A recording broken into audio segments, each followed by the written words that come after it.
Paulina, ¿parto? Sí, parte, ya ingresaron todos. Un poquito, pero un poquito.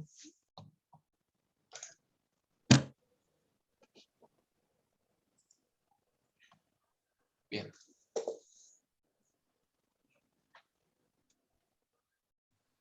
Ya, ahora sí, ahora ingresaron todos, Francisco. Bueno, buenas tardes a todos. Muchas gracias por acompañarnos en esta primera edición que tenemos de estos debates que la última jurisprudencia laboral va a estar ofreciendo periódicamente. Va a ser interesante ver, por una parte, el compendio jurisprudencial que se contiene en ella, pero también a distintos académicos muy destacados comentar las resoluciones judiciales o administrativas que sean el objeto del debate. Entonces, quedan invitados a todas las ediciones posteriores. Hoy día partimos con María Soledad Jofré y con Hugo Fábrega.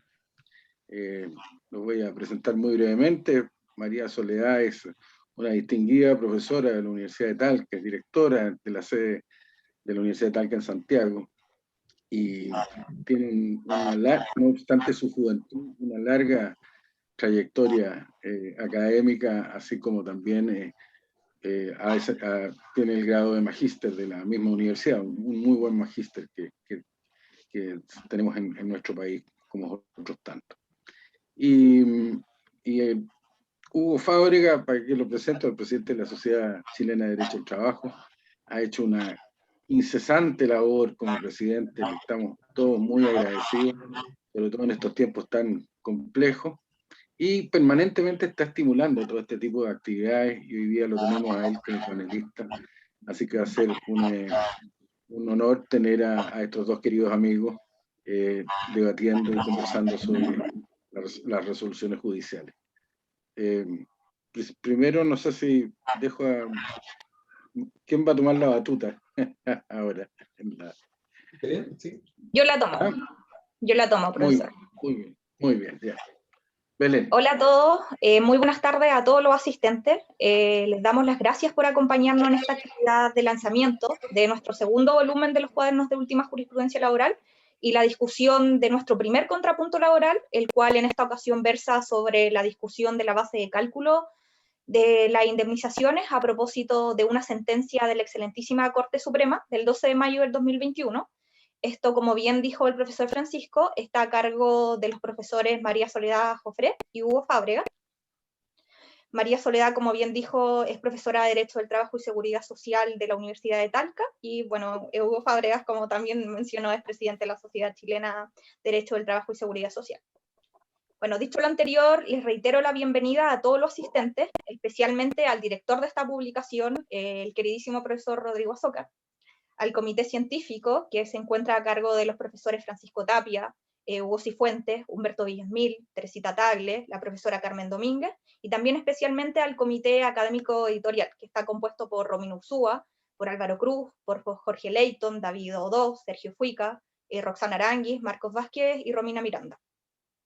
Como bien sabrán los asistentes, esta publicación, nuestros cuadernos de última jurisprudencia laboral, es una publicación trimestral de la mención de Derecho al Trabajo y Seguridad Social del programa de Magíster del Derecho al Trabajo en colaboración con la Organización Internacional del Derecho al Trabajo, con la OIT. Y bueno, nuestros cuadernos de última jurisprudencia laboral tienen por objetivo analizar la jurisprudencia judicial y administrativa en materia laboral y las principales problemáticas jurídicas y de interpretación práctica de los tribunales y también de la autoridad administrativa, buscando nosotros en nuestros cuadernos plasmar las novedades, las tendencias, los giros jurisprudenciales y contribuir al debate y a la discusión en torno a todas las materias laborales.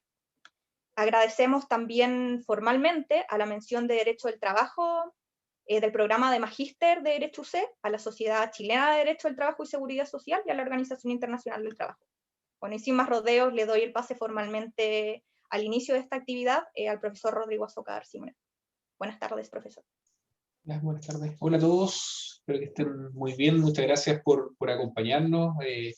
extender los mismos agradecimientos que ya nos adelantaba Belén y Pancho en su presentación. Hoy ya tenemos dos grandes momentos, grandes actividades. Primero, la presentación de los nuevos, del segundo volumen de nuestros cuadernos de jurisprudencia, que ya adelantaba Belén, que va a ser trimestral, y ahora estamos en el segundo trimestre. Siempre nos tomamos un mes de edición y por eso ahora nos va a corresponder mayo, junio, julio, en el trabajo, perdón, abril, mayo y junio de trabajo. Trabajamos todo julio, ahora estamos lanzando siempre en agosto y esperamos ir apretando un poquito más nuestra agenda de publicación. Pero me parece que esperamos que esto sea un gran aporte a la comunidad jurídica. No sé si pueden admitir, ¿estás admitiendo tú? ¿Puedes admitir tú, Belén? Para yo no interrumpir. Yo estoy admitiendo. Por favor, gracias.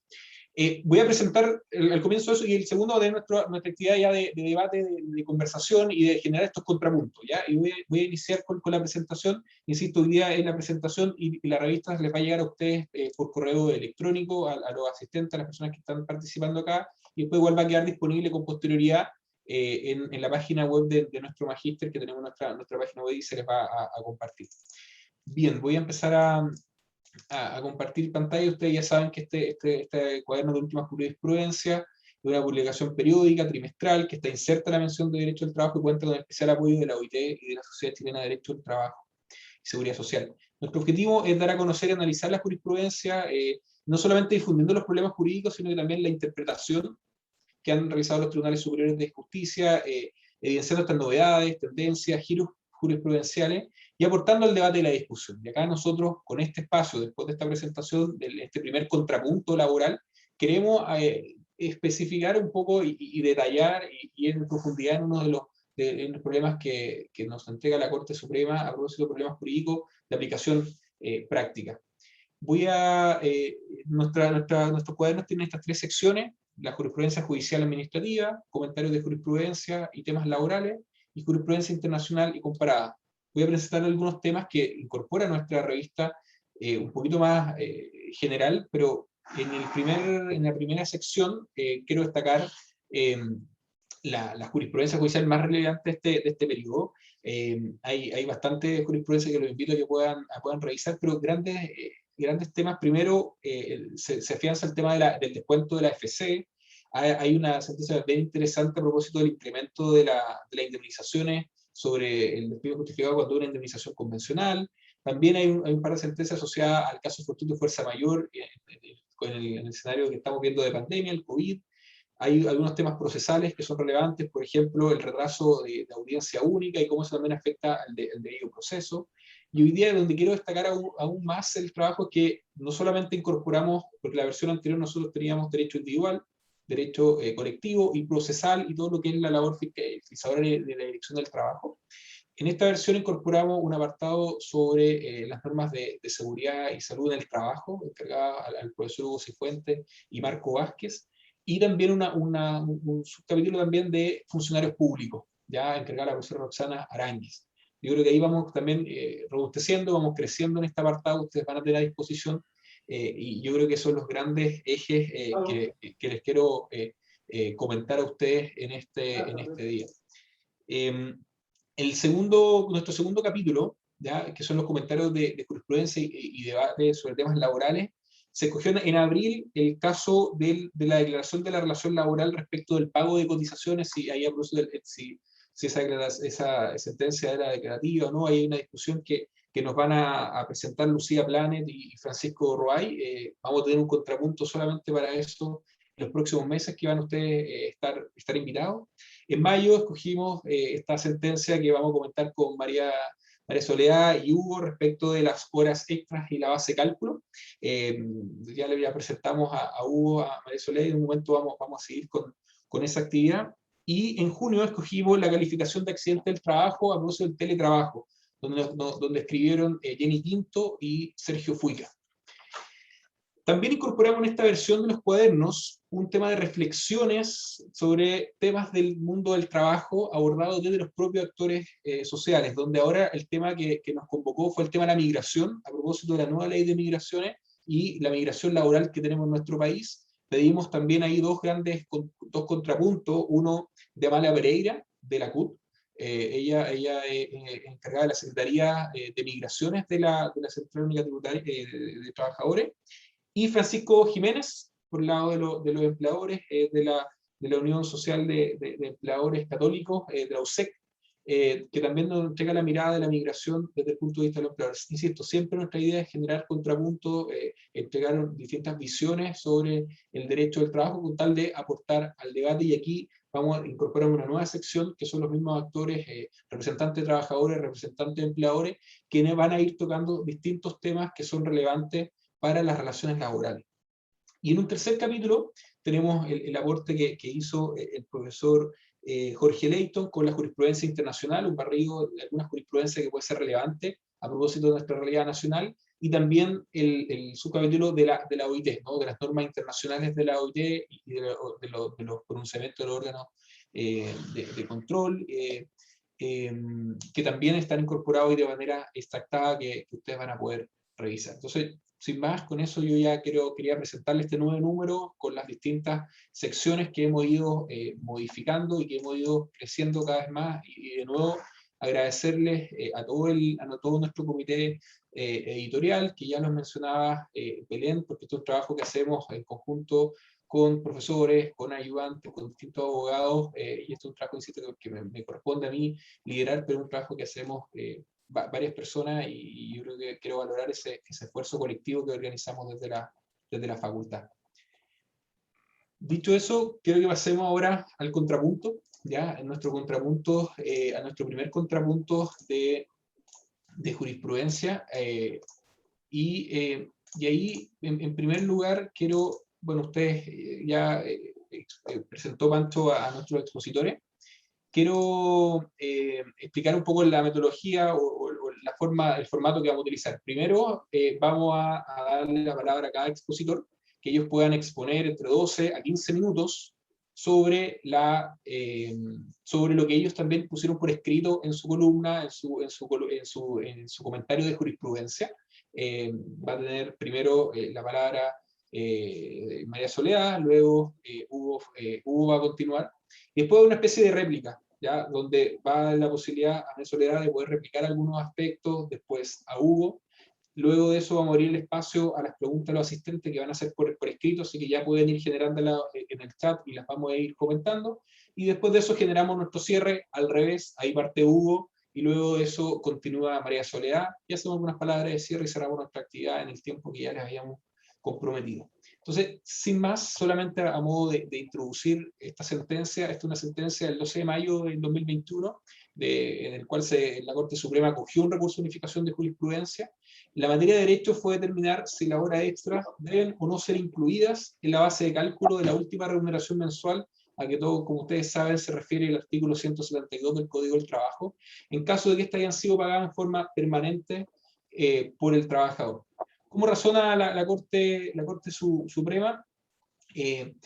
Razona que este artículo 172 es claro en orden a establecer que deben descartarse de la noción de última remuneración mensual aquellos beneficios, asignaciones que tienen el carácter de ocasionales, ¿no? Esto es esporádico o que se solucionan una vez en el año.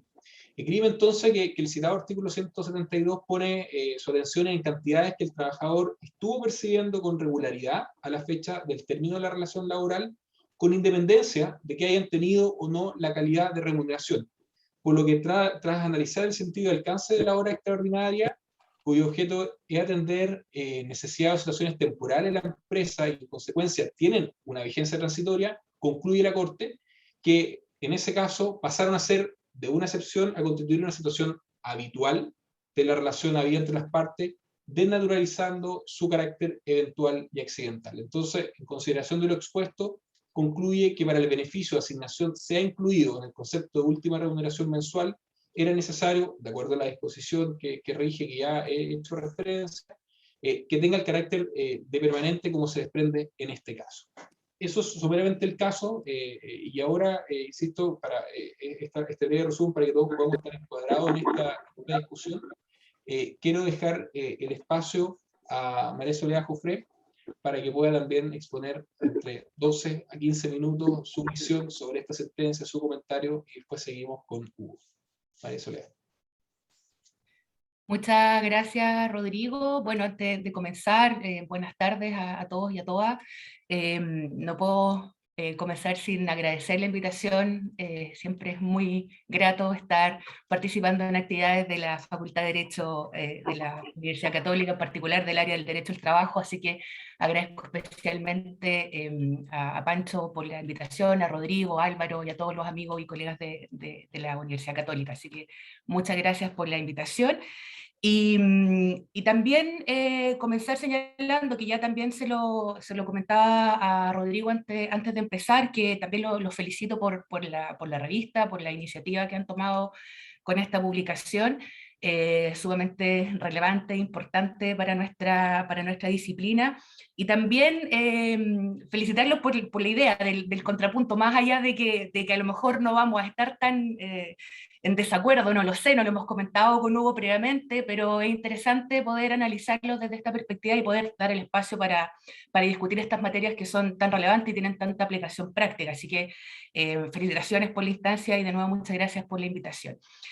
Entonces, respecto al tema de fondo de la sentencia que se nos pidió comentar, como ya adelantaba Rodrigo, el tema de fondo acá es si la Corte Suprema, al incorporar las horas extraordinarias dentro de la base de cálculo de la última remuneración mensual para el cálculo de las indemnizaciones por término de contrato, está en lo correcto o no al incorporar entonces este estipendio cuando ha perdido la calidad de accidental y se ha transformado en definitiva en un pago habitual para el trabajador.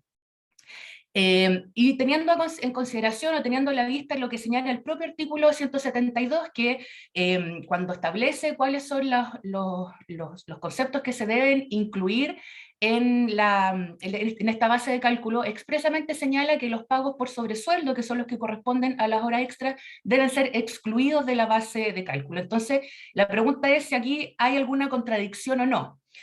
Y ya para empezar, ¿no es cierto?, a comentarle, yo creo que no. Esa es mi opinión y eso es lo que yo señalo en este breve comentario. Creo que no hay una contradicción al aplicar lo que señala el artículo 172, y para ello traté de ordenar un poco las ideas en base a 3 argumentos, a 3 observaciones, a 3 consideraciones respecto a la materia. En primer lugar, creo que hay que tener en cuenta o en consideración el alcance particular del artículo 172.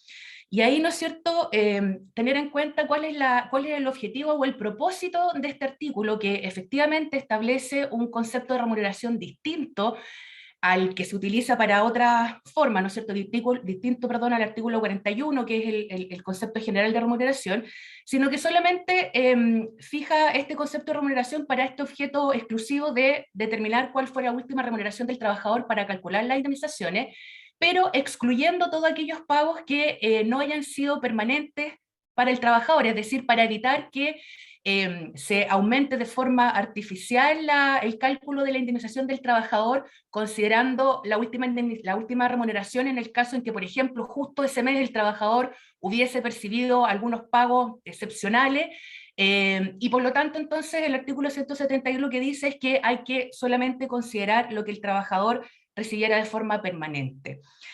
Y en ese sentido, entonces, tener en consideración que esta naturaleza o este objetivo especial del artículo 172 obedece precisamente a ese elemento de la habitualidad del pago, como contrapunto, ¿no es cierto?, de los pagos esporádicos, y que no necesariamente hace referencia a la naturaleza de la prestación del pago propiamente tal. Este es un concepto, como ya señalaba, distinto de remuneración. Por lo tanto, aquí no estamos pensando en cuál fue la causa por la cual el trabajador recibió ese pago del empleador en ese mes concreto, que es el que se utiliza para hacer el cálculo, sino si era permanente o era esporádico. Y ahí creo que es interesante también traer a colación otra discusión eterna jurisprudencial que también, ¿no es cierto?, ha pasado por varias etapas y que ya está más o menos resuelta, que es la eterna discusión de los pagos de movilización y de colación, que precisamente la jurisprudencia ha dicho que, si bien no tienen el carácter de remuneración, para este solo efecto, si son pagados de forma permanente, se tienen que incorporar en la base de cálculo. Por lo tanto, ahí tenemos un antecedente más, y que también así lo ha señalado también la jurisprudencia administrativa, que ha dicho aquí lo que hay que fijarse es si es habitual o no, no cuál es la causa ni cuál es el motivo por el cual se pagó ese estipendio. Por lo tanto, creo que una primera línea de argumentación tiene que ir por ahí, atender a la especial naturaleza de este artículo y el objetivo que debe cumplir. En segundo lugar, para también ir despejando, ¿no es cierto?, los elementos a considerar, que efectivamente es necesario hacerse cargo del carácter excepcional de las horas extraordinarias, y ahí también lo adelantaba Rodrigo en su presentación. Precisamente tenemos que entender que las horas extraordinarias deben atender situaciones temporales, ¿no es cierto?, y excepcionales de la empresa. Ese es el concepto, eso es lo que nos dice el Código del Trabajo. Horas extraordinarias que además no deben realizarse de forma permanente en el tiempo. El Código dice pueden ser hasta 3 meses, puede prorrogarse, pero en estricto rigor se supone al menos que deberían ser horas que se realicen de forma extraordinaria, de forma puntual, para ciertas tareas o ciertas labores de la empresa, y que en ese contexto entonces el pago que se recibe por estas horas extras va a ser también excepcional, porque aquí, ¿no es cierto?, sigue la suerte del motivo por el cual se paga el sobresueldo. Y es en ese contexto, en ese sentido, donde es importante ver el artículo 172 cuando excluye el pago del sobresueldo, ¿no es cierto? Y ahí tener la película completa, ¿no es cierto? Claro, ¿por qué lo excluye el 172? Porque dice el sobresueldo es un pago accidental, solamente por las horas extras, que a su vez deberían ser también accidentales y extraordinarias, ¿no es cierto?, como su nombre lo indica, para situaciones puntuales de la empresa. ¿Ya? Por lo tanto, en ese contexto, si efectivamente las horas extraordinarias han cumplido con ese objetivo, es decir, han sido excepcionales, cumpliendo al pie de la letra lo que dice el código, y se recibe ese pago, ese sobresueldo, que también va a ser entonces accidental o esporádico, entonces corresponde no incluirlo en la base de cálculo, como lo señala el artículo 172. Ahí no habría ningún problema, ninguna dificultad para interpretarlo. Pero en tercer lugar, y como tercera línea de argumento respecto a este tema, vemos que aquí el problema de fondo entonces es otro. El tema es qué pasa cuando la jornada extraordinaria deja de ser extraordinaria, ¿ya? Y ahí está el problema de fondo. Cuando efectivamente se desnaturaliza esta remuneración que es excepcional, que es accidental, ¿no es cierto? Y que tiene que ver con un problema más de fondo, que es que en los hechos las horas extras se realizan de forma permanente. Y es en ese sentido entonces donde la Corte señala que efectivamente si las horas extraordinarias pasan a ser la regla general, pasa a ser la habitualidad para el trabajador, entonces también lo va a ser su pago. También va a ser habitual, también va a ser permanente. Y es en ese contexto donde entonces sí se debería incluir dentro de la base de cálculo para la última remuneración, ¿no es cierto?, para el cálculo de la indemnización. Solamente en el caso en el cual se haya perdido este carácter accidental y se pague de forma permanente o habitual. Ahora, dicho esto, y señalando, ¿no es cierto?, que creo que en ese contexto está bien aplicado o bien interpretado lo que señala la Corte, creo que aquí también es interesante dar otra vuelta y analizar un problema mucho más de fondo, que escapa, ¿no es cierto?, a lo que nos convoca acá, así que solamente lo voy a anunciar, y es ¿por qué las horas extras pierden esa naturaleza de extraordinaria? Y ahí, ¿no es cierto?, podemos ir a analizarlo desde varios puntos de vista, ¿no es cierto? Sabemos que las horas extraordinarias para los trabajadores constituyen un aumento de su remuneración en un mercado de trabajo donde en general las remuneraciones son bajas, por lo tanto claramente para el trabajador trabajar más va a significar ganar más, y en ese sentido entonces está dispuesto a transar esta excepcionalidad a la que se refiere el código, con el afán de poder ver aumentados sus ingresos mensuales. Ahora, ahí hay un problema de fondo que tiene que ver, ¿no es cierto?, con condiciones del mercado de trabajo, con las condiciones también de los pactos que permiten realizar esta jornada, ¿ya? Y ahí también podríamos entrar en otro tema, ¿no es cierto?, que tiene que ver con qué tanto consentimiento tiene el trabajador de realizar realmente estas horas extras, ¿no es cierto?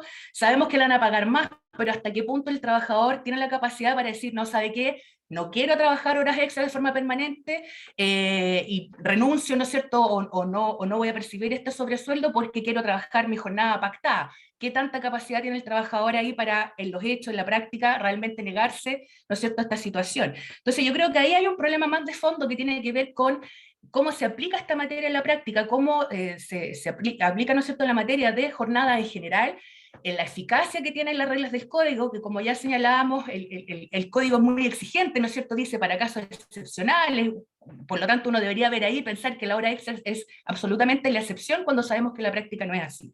Entonces yo creo que ahí hay un problema que es mucho más relevante y que también en ese sentido la Corte lo que hace es también reconocer esa situación y decir, mire, aquí en los hechos esta jornada ya es permanente, aun cuando se supone que no lo debería ser, pero si ya lo es, entonces el pago también debe considerarse en esa base de cálculo.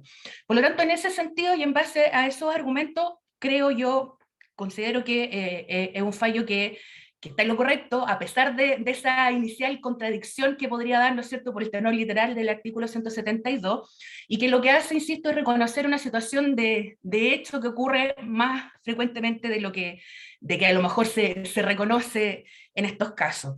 Ahora bien, y para terminar también con esta idea, ¿no es cierto? Creo que igual es interesante, y yo en la columna lo insinué, no lo desarrollé más por un tema de tiempo y también para no arrancarme mucho del tema, y que creo que igual es interesante, siguiendo esa misma línea de argumentación, de que si la Corte lo que señala es que solamente en el caso en el cual la remuneración por las horas extra es de forma permanente, se puede incluir en la base, una pregunta interesante será en qué casos debemos entender que efectivamente es permanente, ¿ya? O desde cuándo debemos entender que es permanente, que ahí también es un juego que puede ser interesante y que podría dar lugar a lo mejor en pronunciamientos futuro a conclusiones distintas. ¿Por qué? Porque, por ejemplo, en la sentencia que estamos comentando, el fallo de contraste que acompaña el recurrente pone como ejemplo el caso de una situación en la cual la jornada extraordinaria se ha transformado en permanente,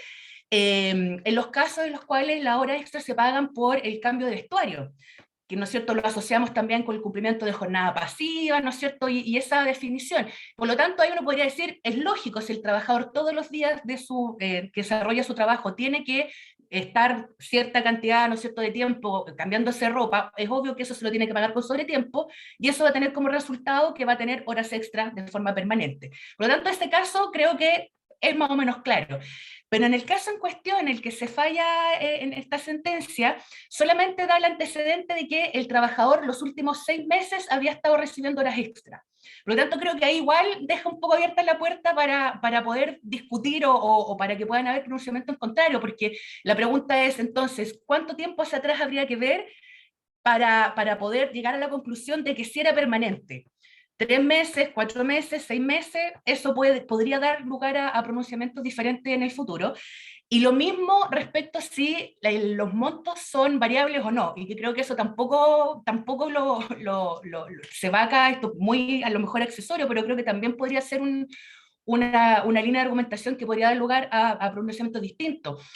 Porque, insisto, ¿qué pasa cuando el trabajador todos los meses trabaja horas extras, pero en distinta proporción, por lo tanto su sobresueldo también es distinto?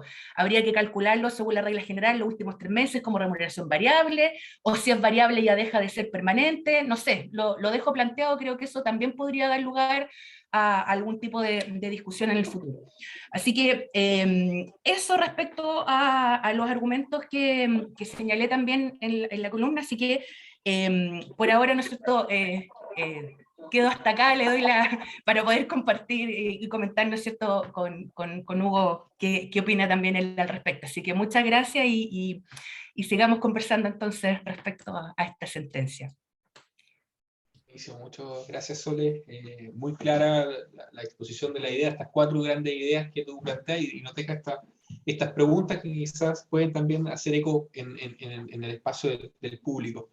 Don Hugo Fábrega, su tiempo para que pueda exponernos su visión sobre esta sentencia. Muchas gracias, Rodrigo. Antes que todo, agradecer nuevamente a la Universidad Católica, a la Facultad de Derecho de esta instancia, que a través del programa de LEM, de maestría, nos permite intercambiar estas ideas tan importantes, pienso yo, sobre todo cuando uno vincula el ejercicio profesional con ciertas ideas matrices fundamentales sobre ideas o institutos jurídicos en materia laboral o seguridad social, que la Corte Suprema, la verdad que pocas veces, sobre todo en este caso, ha dejado meridianamente tan claro.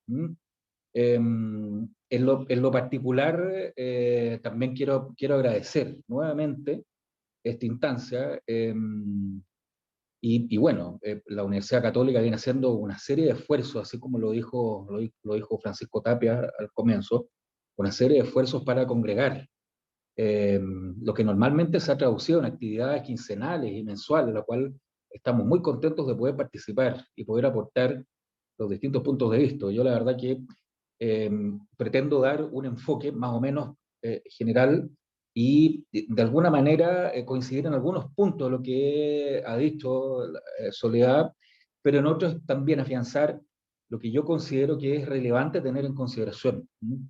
A ver, es muy importante, pienso yo, es muy importante en primer lugar dejar en claro que estamos en presencia de la opinión de la cuarta sala de la Corte Suprema, cuya función de unificar jurisprudencia en materia laboral y de seguridad social ha transitado desde la modificación al sistema recursivo ya en la última década por distintas etapas o distintos puntos.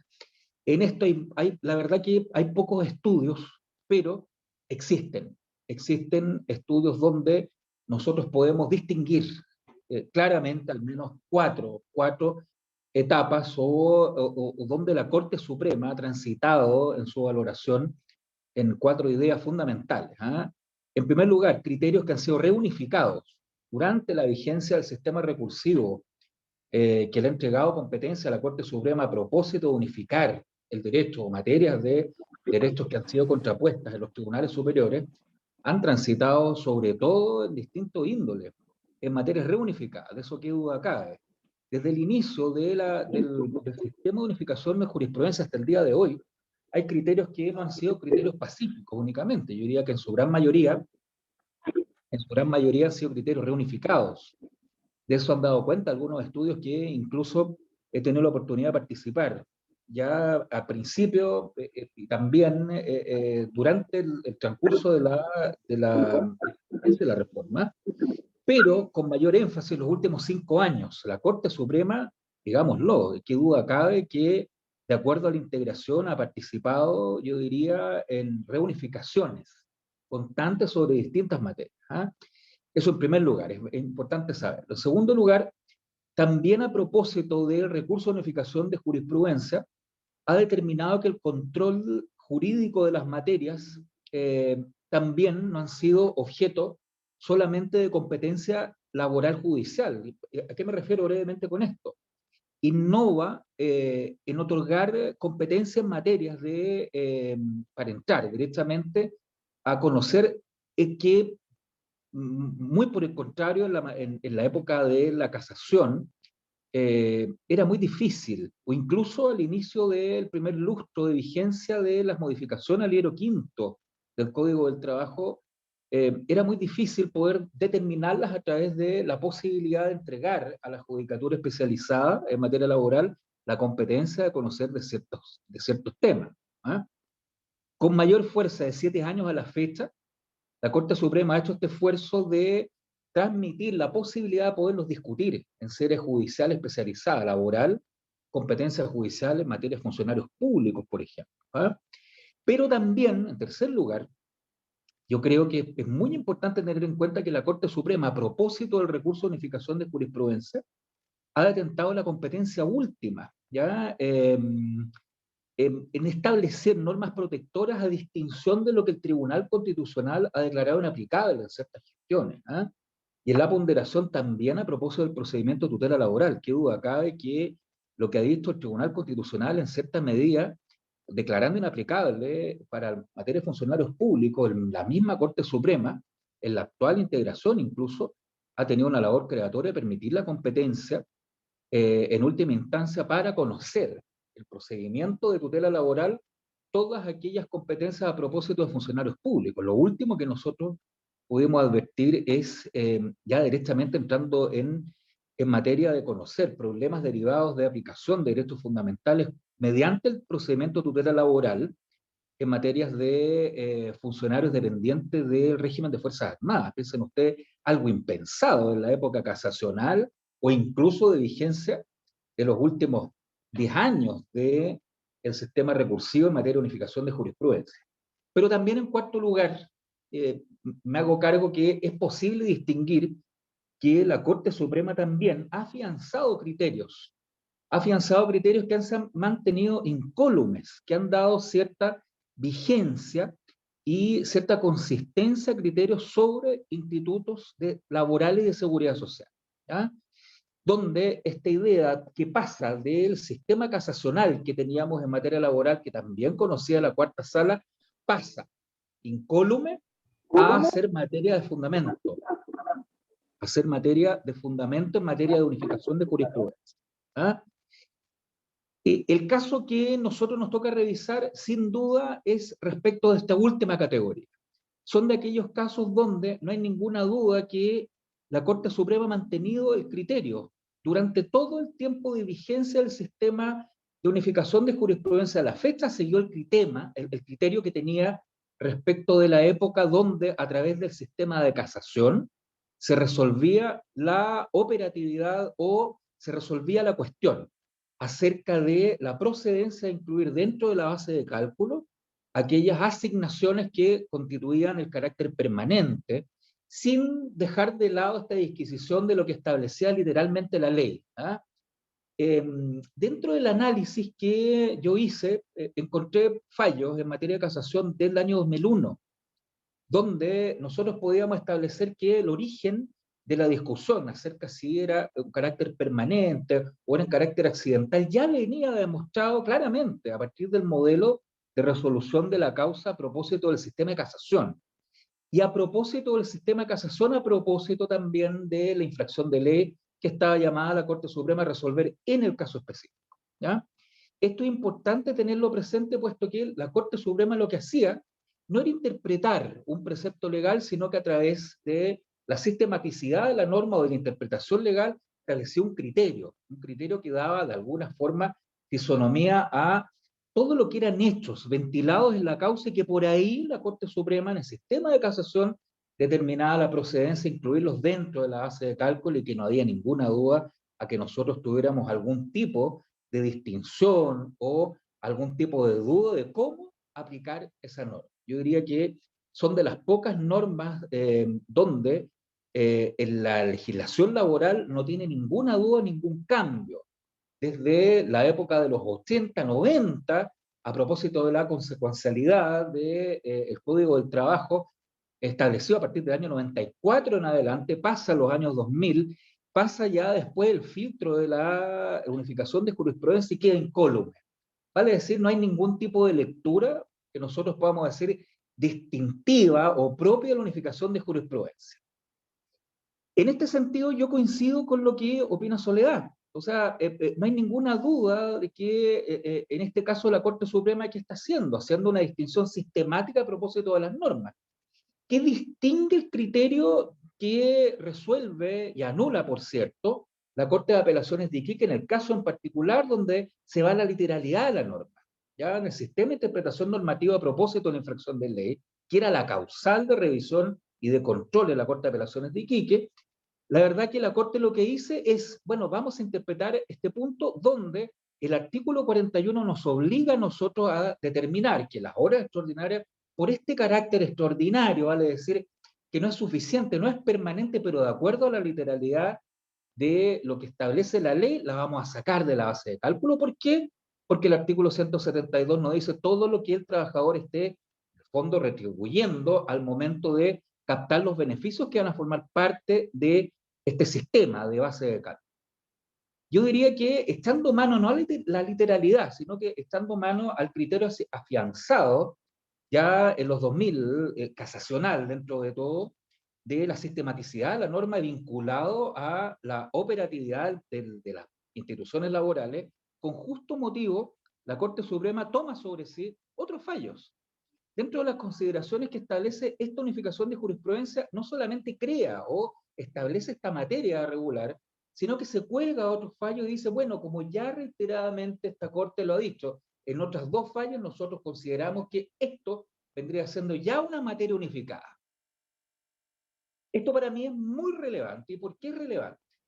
Por dos efectos que los paso a explicar. Primero, determina que la materia unificar, a estas alturas que duda acá, basta leer cualquier sentencia de unificación de jurisprudencia para darse cuenta cuáles son los requisitos formales que para todos nosotros operadores jurídicos necesitamos ajustarnos para tener éxito en la redacción y sobre todo en lo que nosotros le pedimos a la Corte, ¿ya? La Corte Suprema. La Corte Suprema parte diciendo, bueno, estos son los requisitos que están en dos artículos, 483 y 483A del Código del Trabajo, no más que eso, y dice, bueno, le encarga que en caso de que exista algún tipo de divergencia en la opinión de los tribunales superiores, nosotros vamos a tomar esta materia de derecho y vamos a fijar la unificación de jurisprudencia para este caso en especial, ¿ya? En primer lugar, vale decir, el asunto formal queda claro que la misma Corte Suprema se hace cargo diciendo, nosotros tenemos divergencia respecto a lo que a nosotros nos propone. ¿Y cuál sería la materia unificada propuesta en este caso por el recurrente? Precisamente el hecho de que existen beneficios con carácter permanentes que escapan de la literalidad y por lo tanto hay que examinarlos a propósito de una interpretación sistemática de lo que pide el artículo 172 del Código del Trabajo. ¿Ya? ¿Por qué a mi juicio esa es la primera importancia? Porque el fallo de unificación se hace cargo, establece una materia de derecho cual tiene caracteres que son bastante claros y uniformes. Pero en segundo lugar, y aquí viene mi crítica, y en esto difiere un poco lo que planteaba Sole, acá la misma Corte Suprema en el fallo lo que hace es meterse en ciertos antecedentes de hecho, ¿ya? Yo acá creo que evidentemente hay un riesgo, y voy a explicarlo brevemente por qué. La Corte Suprema, en el rol casacional, evidentemente podía meterse en la síntesis de los hechos y ponderarlos, incluso darle cierto valor o validez. Y revisando la causa a propósito de la sentencia de reemplazo o la confirmación de lo que en casación podría haber hecho, la jurisprudencia cual da fisonomía a estos institutos laborales o de seguridad social, lo que hacía era establecer ciertas características que tenía la norma para interpretarlos de acuerdo a un sentido normativo que se adaptara a la causa.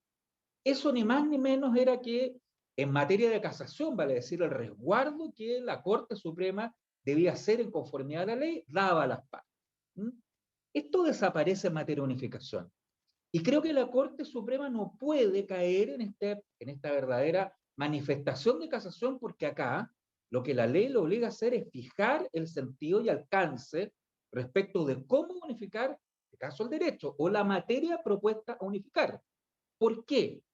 Porque si cae en el vacío de poder establecer ciertos hechos que el trabajador, en este caso, en su oportunidad, podría haberse dado el caso de que tenía liquidaciones durante los 6 últimos meses, está atendiendo a los hechos, que los hechos son materia de otro tipo de instituto casacional, más no unificación. ¿Ya?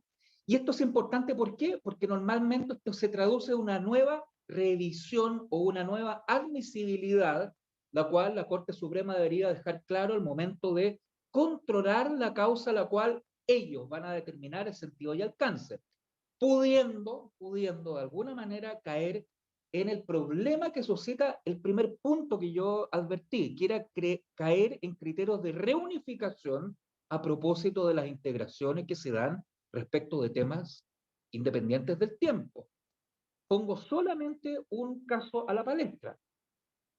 Las numerosas reunificaciones existentes en materias de descuento por aporte del empleador al seguro de cesantía al momento del despido por necesidades de la empresa, causal que permite, de acuerdo a la ley, al empleador descontar el aporte patronal que hizo en virtud de la ley al seguro de cesantía, pero que calificado o controlada por la instancia laboral determinada su injustificación a propósito de la causal de necesidades de la empresa, podría eventualmente devolver el descuento efectuado por el empleador. Esto ha pasado durante los últimos 2 años, incluso a la fecha, por una serie de inconsistencias a propósito de la integración de la cuarta sala de la Corte Suprema. Vacío bajo el cual nosotros, salvo estar pendientes de quién integra la sala, nosotros no podemos tener una línea dogmáticamente clara respecto de cómo vamos a solucionar este problema. ¿Por qué? Porque atenta en contra de la seguridad o certeza misma que involucra, en este caso, el fin de la unificación de jurisprudencia. La legislación peruana, como la legislación española, contempla la posibilidad de que este fundamento de unificación sea vinculante, inclusive para la judicatura que tenga competencia más abajo, en este caso jerárquicamente inferior, más no lo que pasa en nuestro sistema. Por lo tanto, lo que debería hacer la Corte Suprema es cuidar estos institutos para que no puedan ser permeables respecto a su integración. ¿Por qué? Porque atentan en contra de la seguridad jurídica. Y esto ha pasado, yo les dije solamente un ejemplo, pero hay muchos más ejemplos que caen en este vacío de la reunificación. Piensen ustedes lo que ocurre normalmente con el problema de la semana corrida. Piensen ustedes en materia de nulidad del despido, en materia de subcontratación. Piensen ustedes la nulidad del despido en materia, o efecto de la nulidad del despido en materia de funcionarios públicos. Y así, una serie de otros asuntos de institutos que en materia casacional, la verdad que la ley lo permitía. ¿Por qué? Porque estaba pendiente de contraer el ejercicio o la virtud de ejemplificar a propósito de la decisión casacional el caso específico. Pero acá en materia de unificación de jurisprudencia, lo que se está buscando, lo que quiere la ley es otro efecto. Por eso yo creo que, concordando lo que dice Soledad respecto a por qué nosotros estamos en presencia de un fallo del cual no deberían haber dos lecturas, caemos en este problema aparente. La verdad que el 5-0 de este fallo me llama la atención, puesto que no crea ningún tipo de tensión, pero sí me llama la atención las últimas dos consideraciones a propósito de buscar mayores explicaciones, que son a mi juicio redundantes, que son calificatoriamente, la verdad que sin mayor importancia. ¿Por qué? Porque ya se unifica la materia de derecho puesta en conocimiento del tribunal, y con eso ya basta. A mí me gustaría saber si con otra integración, eventualmente con otros abogados integrantes o con otros ministros incluso, que normalmente podrían estar llamados a conocer de la causa, podríamos estar llegando al mismo resultado. Yo creo que no. Y en esto, con esto termino, yo creo que podríamos estar en presencia de un riesgo que yo creo que es innecesario y que no tendría por qué a estas alturas conmovernos para dejar frente al problema de las reunificaciones, que es un dolor de cabeza en materia laboral y de seguridad social. Tiendo a pensar que teniendo instituciones claras respecto a lo que se promueve a propósito del artículo 172 del Código del Trabajo, desde ya la labor del operador jurídico no debe dejarlas de lado, pero no debe dejarlas de lado. ¿Por qué? Porque la Corte Suprema siempre ha tenido una vinculación respecto a lo que opina al fondo, cuanto a esta característica de relevancia específica, no transitoria, sino que permanente, de los beneficios que, sin ser con carácter descriptivo dentro del artículo 41, 42, forman parte de la retribución llamada del artículo 7 y 8 del Código del Trabajo, que es lo que en fondo unifica en materia laboral. Por eso yo creo que es relevante dejar en claro que no es necesario que la Corte Suprema, en este caso, pueda ir más allá. Yo creo que no es un factor de tensión, pero me permito hacerlo en este caso, dejarlo presente, a propósito de otras materias que eventualmente podrían sí tener tensión, como yo lo dije al principio, y que han sido objeto de discusión, incluso de ponderación hasta el día de hoy. Nuevamente les agradezco la atención y bueno, quedo abierto a los comentarios que sobre el particular ustedes puedan tener. Muchas gracias. Gracias Hugo. Sole, 5 minutitos para hacer un contrapunto y después 5 minutos Hugo, y damos el espacio a algunas preguntas que están en el chat y también quizás algún micrófono abierto que quieran plantear. Sí, gracias Rodrigo. Bueno, gracias Hugo, comparto gran parte también de lo que señalaste. Yo creo que también solamente me voy a referir a dos cuestiones. Concuerdo contigo absolutamente que como en todas las materias, la integración de la cuarta sala no es irrelevante para el resultado final. Y esa inconsistencia, que ya casi a modo el tema de la FC, los descuentos de la FC ya llega a ser motivo de broma, de ya nunca se sabe para qué lado va. Y recordemos que incluso cuando en un inicio, ¿no es cierto?, del recurso de unificación, una de las materias que precisamente tenía este juego era el tema de la movilización y de la colación, si se incorporaban o no en el 172, eran de la unificación, estoy pensando años atrás, que también eran motivos de que una semana decía que sí, otra semana decía que no, lo que demuestra, ¿no es cierto?, esta inconsistencia y que da poca certeza finalmente, que es lo que se debería perseguir. Por lo tanto, en ese sentido estoy absolutamente de acuerdo contigo, que es complicado, que es peligroso, ¿no es cierto?, esta inconsistencia, y que claramente puede ser que con otra integración el resultado haya sido distinto, y eso no puede ser, o sea, que también denaturaliza el objetivo de este recurso en particular. Estoy absolutamente de acuerdo. Y también estoy de acuerdo con lo que señalaste respecto al tema de los hechos, y de hecho por eso yo al final lo deslizaba en el comentario.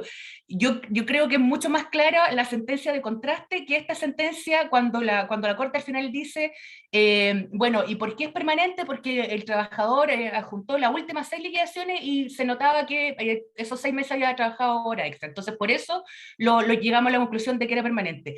Me parece que igual el fundamento, ¿no es cierto?, lo resuelve muy rápido, y por eso lo citaba yo, que me parece mucho más claro en la sentencia de contraste cuando dice, se hace cargo, ¿no es cierto?, de cuál es la naturaleza, de por qué esas horas extras eran permanentes a propósito del cambio de vestuario. Y creo que también del traslado. Por lo tanto, si estoy de acuerdo que ahí también creo que fue como medio a la rápida el criterio, y que, como decía, también deja abierta la puerta para que a propósito de eso, en futuros pronunciamientos se puedan llegar a conclusiones distintas, porque en el fondo no deja claro cuál es el criterio ahí. A ver, basta entonces, la respuesta habría sido distinta si solamente el trabajador hubiese acreditado que los últimos 3 meses recibió horas extras. Creo que ahí hay un peligro, estoy de acuerdo contigo. Así que la verdad es que más que contrapunto, la verdad es que creo que es como más complementario las visiones que presentamos, así que no voy a discutir más, solamente hacerme cargo de esas 2 ideas que comparto en ese sentido. Así que cedo la palabra. No. Hugo, tú como... Está con el micrófono. Ahí sí que sí. Ahí Sí. sí. Ya.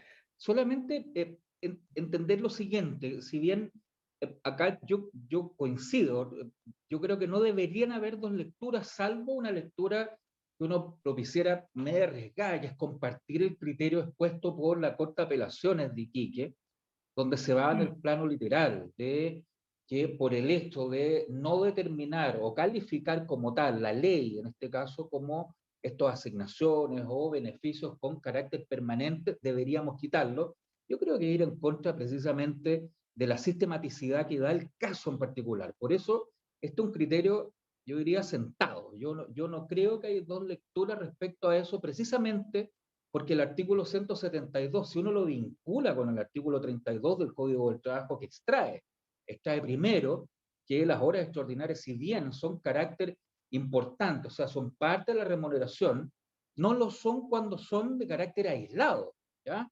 No nos vamos a meter acá cuándo, por qué, la vigencia, la validez, los efectos de el pacto de horas extraordinarias o sobre tiempo, ¿ya?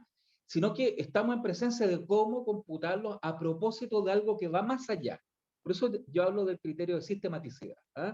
La sistematicidad uno logra extraer de ciertos hechos que son, la verdad, objetivos, vale decir, lo que ocurre en la práctica con los hechos, gobernar la relación laboral, qué es lo que pide o cuál es el resultado de la norma, incluirlos dentro de una base de cálculo que de todas maneras es el todo coherente de este beneficio que va ni más ni menos encausado con la definición misma de contrato de trabajo. O sea, es un espaldarazo el 172 respecto a lo que define como tal el artículo 7 y 8 del Código del Trabajo. En esta verdadera ilusión, yo diría que no hay ningún tipo de duda que la Corte Suprema está afianzando el mismo criterio que había mantenido, donde yo creo que hay que poner ojo, hay que poner una cierta aprehensión, es que la Corte yo creo que va más allá, en un criterio que es netamente casacional, perfectamente no podría haberlo hecho llegando al mismo objetivo. ¿Por qué? Porque yo estuve viendo que en la práctica podríamos darnos en el caso donde haber unificado la jurisprudencia diciendo sí, las horas extraordinarias forman parte de lo que se entiende consideración de carácter permanente respecto a si este trabajador la venía pagándose los últimos 6 meses continuos, etc. Pero si yo necesito una sentencia de contraste, por eso yo hacía esta referencia en el control de admisibilidad que primariamente hace la Corte Suprema, previo a entrar ya a la vista de la causa. ¿Qué es lo que sucede si yo tengo una sentencia de contraste donde no logro dar con los 6 últimos meses que la Corte Suprema establece como fallo de unificación? Me queda la duda si eventualmente podría yo unificar a propósito de los mismos requisitos de hecho en los cuales se está metiendo la Corte. Esto en materia casacional era perfectamente posible, porque estábamos buscando ideas distintas. Ahora, los defensores de la unificación de jurisprudencia podría darse el caso de no tener contraste. Y hoy día las causas declaradas inadmisibles por no tener contraste, yo diría que alcanzan la mayoría de las razones de su declaración de inadmisibilidad. Por lo tanto, hay que estar, la verdad, bastante claro en que lo que se está unificando acá no es ni menos, ni más ni menos que la materia objeto de derecho y no las consecuencias de hecho que rodean el problema. ¿Ah? Yo creo que es el gran problema que tiene este fallo, pienso yo, aparente. Yo por eso digo que es una tensión aparente, porque en ningún caso lo que queda de relevancia es eso. Pero ¿qué pasa al operador jurídico al momento de poder plantear sus observaciones en contra incluso? Oiga, ¿sabe qué? Este trabajador en los hechos no está en la misma situación, por lo tanto, los fallos de contraste que usted está citando podría declararlos sin contraste por no tener esta consistencia. Perfectamente la Corte Suprema puede dejar muy bien todo inadmisible. ¿Y estamos llegando a la misma solución en justicia? Yo creo que no. Arriesgarse a eso yo creo que ir en contra de la certeza jurídica, ni más ni menos. ¿Ah? Muchas gracias, Hugo. Muchas gracias, Soledad. No sé si, Leonel, ¿quieres plantear tú la pregunta y te habilito el micrófono? ¿Te parece? ¿Te quieres leer lo que tú planteaste? Y después también le vamos a dar espacio a Miguel Carvajal. Hola, bueno, hola, profesor. Hola a todos. Un gusto. Me siento completamente honrado de estar en esta reunión. Saludos a todos y a todas. No, solo quería plantear lamentablemente no pude acceder con tiempo a la sentencia, entonces estoy tratando de prestar mucha atención a lo que han comentado los dos expositores, doña María Soledad y don Hugo. El tema es que solo quería plantear algo que, bueno, quizás está resuelto y quizás para muchos no puede ser ya no un tema que sea necesario discutir. Está escrito en el chat. ¿Cómo se puede compatibilizar la irrenunciabilidad de los derechos, artículo 5, inciso segundo, y el principio protector, con el hecho de que eventualmente el trabajador puede dar su consentimiento a acceder, no sé si hablar de esto, a ver, mala fe, ya, pero entendiendo que acá hay una vulneración a la norma, ya, acceder a trabajar sostenidamente en el tiempo a través de una jornada extraordinaria, y para aumentar sus remuneraciones y después esperar que esto sea reconocido en una eventual base de cálculo de indemnizaciones. No sé si podría negarse eventualmente esta posibilidad en atención a lo que, bueno, se conoce como teoría del acto propio, algo así. Ahora, yo entiendo que es evidente que en muchos casos no se va a poder aplicar esto, pero me refiero a empresas pequeñas, mini pymes, por ejemplo, pymes, donde la asimetría en el poder de negociación no es tal, o sea, no es tanta, no es que no sea tal, no es tanta, ¿ya? Y eventualmente puede haber una mayor simetría en esto, en que se puede negociar. Además, bueno, existen un montón de aforismos que se aplican más bien en el derecho privado, en el derecho civil, en donde se supone que hay igualdad, pero nadie puede aprovecharse de su propio dolo, etc. O también en que se proscribe el fraude a la ley, es decir, maniobras jurídicas ingeniosas en virtud de la cual se puede hacer lo que la ley prohíbe o no hacer lo que hacer lo que la ley prohíbe o no hacer lo que la ley ordena. Finalmente que no se le reconozca en la medida que participó de este acto, pero particularmente me refiero a trabajadores calificados, uno, y en empresas que pueden ser más pequeñas, ¿ya? Eso. ¿Ya? Ahora, esto, disculpen, para terminar, yo sé que me extendí mucho en la pregunta, el punto es que esto también me viene muy a la mente, porque hace poquito en la Universidad de Chile una profesora, Magdalena Bustos, se doctoró hizo su doctorado en Derecho, y particularmente ha planteado una tesis en cuanto a los deberes de lealtad y buena fe en materia contractual, pero en materia laboral ella ha elaborado una tesis sobre el retraso desleal en el ejercicio de los derechos, y eso a mí me llama mucho la atención, ¿ya? Entonces habla que en materia laboral existe muchas veces el retraso desleal en el ejercicio de los derechos por parte de los trabajadores, y que muchas veces se ha ido amparando, se ha hecho ya es parte de un hecho, ya que esto incluso se protege, ¿ya? Esa es la pregunta, y lamento lo largo que fue toda la pregunta. Gracias, Leonel. Y la segunda, que Miguel, yo creo que es más clara, dice, o sea, más clara en el sentido de que es más concreta la pregunta. Miguel plantea, ¿en qué materias considera don Hugo que hay unificación, o en qué materia al menos no cabe duda que el criterio consolidado en materia laboral? Quizás la misma respuesta se puede responder, porque la de Leonel es mucho más amplia, da espacio a que Soledad, que Hugo puedan plantear aquí las miradas, pero Miguel es más bien una pregunta más acotada. Si quieres parte de Hugo y después María Soledad, ¿te parece? ¿Hacemos ese cambio? Sí, brevemente. Al día de hoy, materias como tales que no admiten ningún tipo de discusión, por ser permanentes en el tiempo y que no han cambiado desde la vigencia de la aplicación de las normas recursivas del libro quinto, vale decir que le otorga la competencia a la Corte Suprema de definir en unificación de jurisprudencia cuál vendría siendo su opinión al respecto. No hay ninguna materia que nosotros podamos decir, no, esta materia es aprobada, salvo dos, que al menos durante el tiempo no han tenido ningún tipo de modificación como tal. Primero, en materia de vengamiento de bonos AE para funcionarios dependientes del estatuto docente. Esta es una aplicación que desde el año 2011 a la fecha se ha mantenido en coro. Ha sido el mismo criterio que de manera reiterada desde el año 2011 hasta la fecha se ha mantenido incólume. Y el segundo gran tema que a mí me ha llamado poderosamente la atención, porque es un tema que ha tenido fuerza definitoria durante el último tiempo y se ha tratado de rever, es la inadmisibilidad en revisión del quantum en materia de indemnizaciones por accidente del trabajo o enfermedad profesional. Ha sido la misma opinión de no someter a revisión por parte de la Corte Suprema la definición o la potestad de revisar el quantum de las indemnizaciones. Se ha metido en otros hechos, me podrán decir, bueno, en la jurisprudencia respecto de las causales del artículo 478 en general, donde se pueden revisar estos supuestamente, causal de letra B, letra E, del artículo 478, ahí podría la Corte Suprema meterse dentro de la posibilidad de revisar hechos como tal. Yo diría que ha tenido su distinto vaivén en el tiempo. Incluso dentro de los últimos 5 años, como yo les advertí, hay una especie de paralelismo, de poder hacer unas subdistinciones dependiendo de la causal.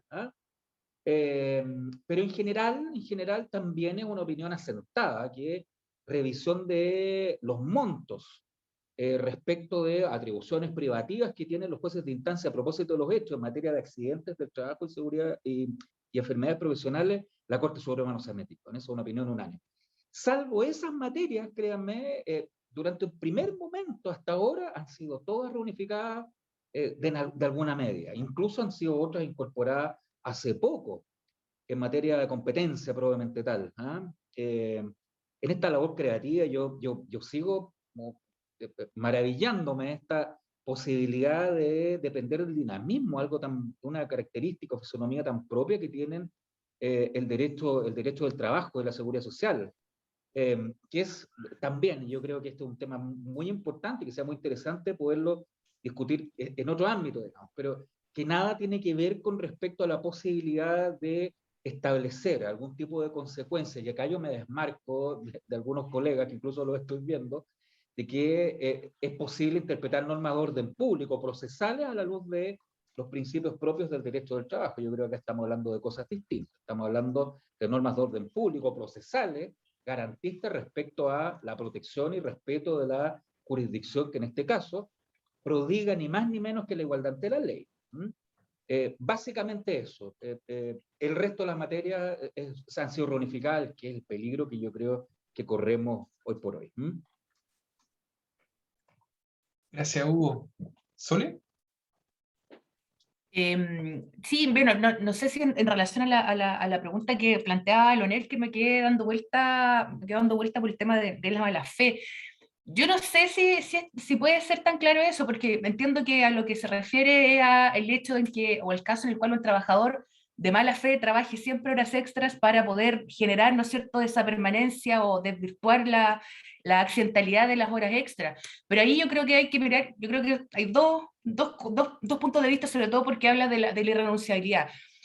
Creo desde la perspectiva del trabajador se supone, en teoría, que el trabajador tiene las horas extras son voluntarias, por lo tanto el trabajador podría negarse a trabajar horas extras y en ese sentido no se podría generar, ¿no es cierto?, la permanencia de este tipo de jornada. Ahora, otra cosa es con guitarra y otra cosa es si realmente el trabajador puede, ¿no es cierto?, tiene el consentimiento del trabajador es tal en los casos en los que de verdad no puede negarse o si se niega sabe que va a tener alguna repercusión. Por lo tanto, yo creo que por ahí el tema del consentimiento para las horas extra, a pesar de que la ley dice que son voluntarias, creo que es interesante ese análisis. Pero mirándolo desde el otro lado, que entiendo que es de donde planteas la pregunta de qué pasa cuando el trabajador trabaja de mala fe en el sentido para generar esa permanencia, yo creo que ahí de nuevo hay que ver también la contraparte, porque en el fondo es el empleador el que permite que se realice eso. Entonces, no es que el trabajador a escondidas trabaje horas extras de mala fe para poder generar eso, porque por el otro lado el empleador está consciente de ello, le está pagando todos los meses las horas extras, por lo tanto, no creo, por lo que planteas tú ahí, que después podría argumentarse que el trabajador la teoría del acto propio, ¿no es cierto?, que como él sabía que estaba de mala fe generando esta permanencia a la hora extra, después no pueda pedir que se le incorpore en la base de cálculo, si es que para allá iba la discusión.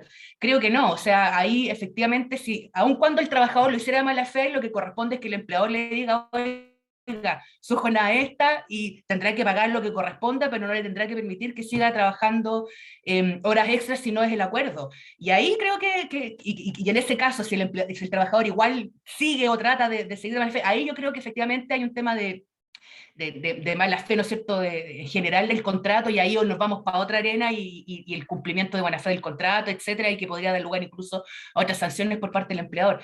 Pero puntualmente, si es que entendí bien lo que planteas, no creo que después se podría argumentar que como el trabajo, que por la teoría de los actos propios, que el trabajador como sabía que no debía trabajar horas extra y la hacía igual, se tuviera que sancionar no contemplando, no considerando la base de cálculo de las horas extra. Creo yo, no sé, esa es mi opinión. Buenísimo, gracias Sole. Con estas ya preguntas vamos a ir cerrando esta actividad que nosotros siempre planteamos que duren una hora, en este caso duraron un poco más, precisamente por esta presentación inicial de estos nuevos cuadernos de jurisprudencia, y darle la palabra a Hugo por si quieres también cerrar alguna idea, enfatizar algunos puntos que expuso, y luego terminamos con la exposición de María Soledad y terminamos nuestra actividad. Sí, gracias Rodrigo, te agradezco. También le agradezco la posibilidad de conversar estos temas, como yo advertí al principio, y solamente recalcar que yo sigo lo mismo que dijo la Sole, quizá poniendo el énfasis respecto a que no hay que olvidar jamás que el sistema de pacto sobre tiempo, hora extraordinaria, es un pacto laboral. ¿Ya? Esto no es una imposición ni del empleador ni del trabajador, como normalmente se quiere o se pretende hacer extraordinariamente y legalmente, a mi juicio. ¿Ah? En esto no debería haber dos lecturas, puesto que es una sanción. Incluso este pacto le atribuye ciertas sanciones de orden extraordinario. Si no tenemos claridad meridiana suficiente a esto, la verdad que van a surgir entelequias que van a tratar de confundir al intérprete, creo yo. ¿Ah? Pero en esto, al menos nuestro resguardo como operadores laborales, y que nosotros estamos atentos más o menos, tenemos una jurisprudencia maciza administrativa y una jurisprudencia maciza judicial sobre la materia. Y eso la verdad que yo creo que no hay ningún tipo de duda, por eso yo coincido en este punto con lo que dice Sole. No estamos yendo solamente a lo que vendría siendo un principio protector como tal, en caso de duda, en caso de algún tipo de rezago o zona gris. No, al contrario, aquí se trata de aplicar lo que estrictamente quiere la ley. Y si nosotros nos fijamos en eso, la verdad que no debería ningún tipo de aplicación o subterfugio, salvo que nosotros le agreguemos ciertas distinciones que no corresponden ser. Básicamente eso. Nuevamente les agradezco la oportunidad de poder, obviamente, discutir este tema con ustedes. Doña María Soledad. Gracias, Rodrigo. No, bueno, también agradecer la invitación. Creo que pudimos ahí poner varios puntos sobre la mesa, aunque yo sabía que no íbamos a estar tan en desacuerdo, ¿viste? Sí, igual ahí estábamos con hartos puntos en común y claro, creo que concuerdo también con lo que dice Hugo. O sea, yo creo que acá el ojo, la atención hay que poner al finalmente en cómo se desarrolla este pacto que se requiere para que puedan proceder las horas extra. Y como también decía hace un rato, yo creo que por ahí va el problema de fondo, es decir, desde el punto de vista de la institución de las horas extra, ¿por qué se transforman en permanentes? Yo creo que esa debería ser la pregunta que más nos debería complicar, ¿no es cierto? Fuera de que también comparto, ¿no es cierto?, de las normas procesales y del fondo del recurso propiamente tal. Creo que desde el punto de vista de institución, a propósito del fallo, una invitación interesante a pensar es, ¿por qué pasa esto? O sea, ¿por qué estamos acostumbrados, no nos sorprende que las horas extras pasen finalmente a formar parte del haber permanente del trabajador, con el costo que esto implica? Porque yo creo que acá también no tenemos que olvidar que la limitación a la jornada tiene un propósito súper claro, sobre todo en tiempos como ahora que se está discutiendo tanto, ¿no es cierto?, hoy día con todo el tema del teletrabajo. Bueno, el mismo Rodrigo lo ha planteado también a propósito de los derechos de desconexión, ¿no es cierto?, de cómo finalmente estamos todo el tiempo trabajando y no tenemos un descanso adecuado y de qué manera, ¿no es cierto?, eso tiene impacto en nuestras vidas. Yo creo que por ahí va un poco también la discusión que es sumamente actual y que no tenemos que perder de vista, el respeto a los tiempos de trabajo finalmente. Así que eso, muchas gracias de nuevo por la invitación. Muchas gracias. Les quiero agradecer a todos los asistentes, especialmente a Hugo, a María Soledad, por toda la preparación, la colaboración que hicieron con estos cuadernos, a propósito de su comentario de jurisprudencia, que ya va a estar inserto en nuestro segundo volumen de nuestros cuadernos de jurisprudencia, el tiempo y la preparación y el profesionalismo que nos manifestaron y expusieron, con el cual expusieron el día de hoy. Así que muchas gracias, Hugo, gracias, Sole. Y a todos los asistentes. No sé si, Belén, tú quieres también dar alguna información al cierre, y con eso yo por mi parte me despido y nuevamente le agradezco a todos. Sí, bueno, estamos dando término a esta actividad. Le doy también las gracias a todos los asistentes presentes y también quería dejarle la siguiente información, como ya la remitió en algún momento el profesor Rodrigo, que la publicación de los cuadernos de última jurisprudencia laboral va a estar disponible en la página del programa de Magíster de Derecho UC dentro de los próximos días, lo que les vamos a estar comunicando el fin de semana o ya el día lunes. Y también vamos a remitirle la publicación vía correo electrónico a todas las personas que se inscribieron para esta actividad. Bueno, siendo justo oye, puntuales somos, las 7:20, damos término a esta actividad, pero los dejamos muy cordialmente invitados a revisar los cuadernos de última jurisprudencia laboral cuando esté disponible, y también muy, muy invitados a las próximas actividades que realicemos. Muchas gracias a todos.